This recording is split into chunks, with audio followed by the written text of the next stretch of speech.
Assalamualaikum warahmatullahi wabarakatuh. Apa kabar kakak hari ini?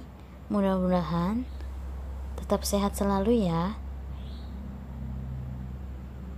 Hari ini kita akan melanjutkan pelajaran tematik,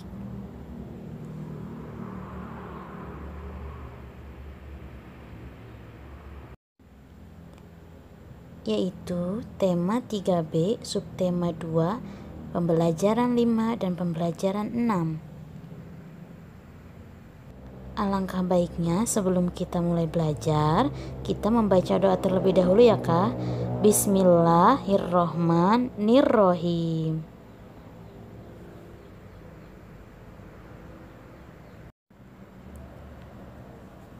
Buka halaman 66, pembelajaran 5. Cara merawat dan memelihara hewan. Untuk memelihara hewan, kita harus mengetahui kebiasaan hidup hewan tersebut, misalnya jenis makanan dan tempat hidup yang disukainya. Berikut ini adalah hal-hal yang perlu diperhatikan dalam merawat dan memelihara hewan. 1. Kandang hewan. Hewan perlu dibuatkan kandang untuk tempat tinggalnya. Kandang hewan harus cukup luas agar hewan leluasa bergerak. Kandang juga harus berada di tempat yang cukup udara serta terlindung dari panas matahari dan hujan. Selain itu, kebersihan kandang juga harus dijaga agar terbebas dari bibit penyakit. 2. Makanan dan minuman. Hewan peliharaan harus diberi makanan dan minuman yang tepat. Makanan dan minuman diberikan dalam jumlah yang cukup setiap hari. 3. Kebersihan tubuh hewan. Kebersihan tubuh hewan harus diperhatikan, misalnya dengan memandikan hewan secara teratur. Dengan menjaga kebersihan hewan peliharaan, hewan akan terhindar dari penyakit. 4. Pemberian vaksin dan membawa ke dokter hewan. Hewan juga perlu divaksin, terutama untuk hewan seperti kucing dan anjing. Vaksinasi bertujuan untuk mencegah penyakit. Kita mesti waspada karena beberapa penyakit dapat ditularkan dari hewan peliharaan kepada kita. Saat hewan mengalami sakit atau luka, bawalah ke dokter hewan. Nah, cara merawat dan memelihara hewan itu harus memperhatikan beberapa hal. Di antaranya, 1. Kandang hewan. Nah, membuat kandang itu harus dengan atau cukup luas agar hewan leluasa bergerak. 2. Membersihkan kandang hewan agar terbebas dari penyakit-penyakit. 2. Makanan dan minuman harus diberikan setiap harinya dengan jumlah yang cukup. 3. Kebersihan tubuh hewan. Kebersihan tubuh hewan itu juga harus diperhatikan, misalkan memandikan hewan secara teratur, menjaga kebersihannya, dan merawat kandang-kandangnya. 4. Memberi vaksin dan membawa ke dokter hewan jika perlu. Jika kakak mempunyai hewan peliharaan seperti kucing dan anjing, nah, untuk menjaga penyakitnya, kakak boleh dibawa ke dokter hewan terdekat.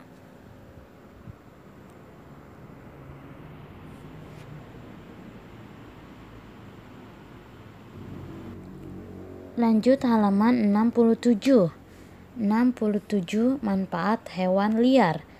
Terhadap hewan liar yang terancam jiwanya, hendaknya kita mau menolongnya. Namun kita harus berhati-hati saat memberikan pertolongan. Bila hewan yang akan kita tolong tampak berbahaya, lebih baik kita meminta bantuan orang yang ahli untuk menolongnya. Lanjut halaman 68. Kita menolong hewan-hewan liar agar keberadaannya tetap terjaga. Hal itu perlu dilakukan karena hewan liar juga memberi manfaat bagi manusia. Berikut ini adalah contoh manfaat hewan liar bagi manusia. 1. Ular sawah dan burung hantu membantu petani membasmi hama tikus. 2. Kelelawar dan capung membantu mengurangi jumlah nyamuk di lingkungan sekitar. 3. Burung-burung memakan hama ulat pada tumbuhan yang ditanam. 4. Lebah membantu proses penyerbukan bunga tanaman di perkebunan. 5. Cacing membantu menggemburkan dan menyuburkan tanah untuk ditanami. Nah, hewan liar juga memiliki beberapa manfaat ya, Kak.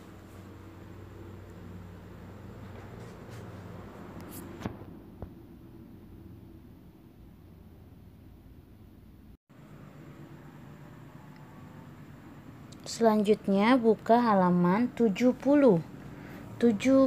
Perhatikan ya, Kak. Saat pulang sekolah, Rino melihat ada anak kucing terperosok ke selokan. Anak kucing mengeong-ngeong kedinginan. Rino kasihan melihatnya. Rino langsung turun ke selokan dan mengambil anak kucing itu. Meskipun bukan peliharaannya, tetapi Rino mau menolong kucing itu. Itulah Rino. Rino memang dikenal sebagai penyayang hewan. Sikap Rino yang gemar menolong hewan adalah sikap terpuji. Meskipun bukan terhadap sesama manusia, namun sikap Rino juga merupakan pengamalan Pancasila. Pancasila mengajarkan kita untuk gemar memberi pertolongan.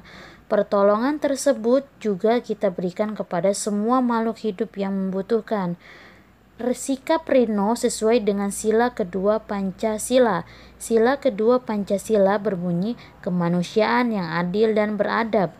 Pengamalan sila kedua Pancasila diantaranya sebagai berikut: menghormati orang lain, saling menolong sesama teman, tidak membeda-bedakan suku dalam berteman.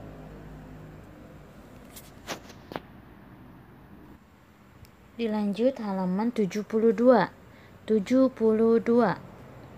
Pembelajaran 6. Danu dan kambingnya. Danu sedang berada di kandang kambing bersama dengan si Bodas, kambing kesayangannya.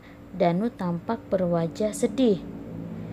Bodas, apa yang kamu pikirkan, kawan? Danu, kamu. Bodas, kenapa aku? Apa ada hubungannya dengan perutku yang gendut ini? Danu, iya, Pak Yon ingin membelimu. Bodas, apakah kita akan berpisah, Danu? Danu, iya Bodas, aku akan kehilanganmu. Tidak ada lagi temanku. Bodas, bukankah kamu punya banyak teman? Danu, mereka tidak seperti kamu. Bodas, mengapa kamu menyukaiku? Danu, kamu banyak membantuku. Kamu bisa menjadi bantalku ketika aku bersantai. Tingkahmu yang lucu bisa menghiburku saat aku bersedih. Aku belajar banyak darimu, Bodas. Bodas, aku juga tidak ingin berpisah darimu, Danu. Danu, tapi ayah perlu uang untuk membeli gerobak. Ayah harus punya gerobak untuk mengangkut sayur ke pasar. Bodas, begini kawan, katakan kepada Pak Yon, ia boleh membeliku tanpa bayiku. Kamu pelihara saja bayiku sampai besar. Danu, apakah Pak Yon bersedia? Bodas, Pak Yon orang yang baik, pasti ia mau. Danu, baiklah, aku akan coba, tapi aku akan tetap kehilanganmu. Nah, di sini ada percakapan antara Danu dan Bodas. Danu adalah majikan dari si Bodas. Si Bodas itu adalah seekor kambing betina yang sedang hamil. Si Danu merawat si Bodas dengan penuh kasih sayang. Jadi di antara mereka itu saling menyayangi sehingga keduanya takut merasa kehilangan. Cukup sekian pembelajaran hari ini. Tetap semangat dan tetap jaga kesehatan. Assalamualaikum warahmatullahi wabarakatuh.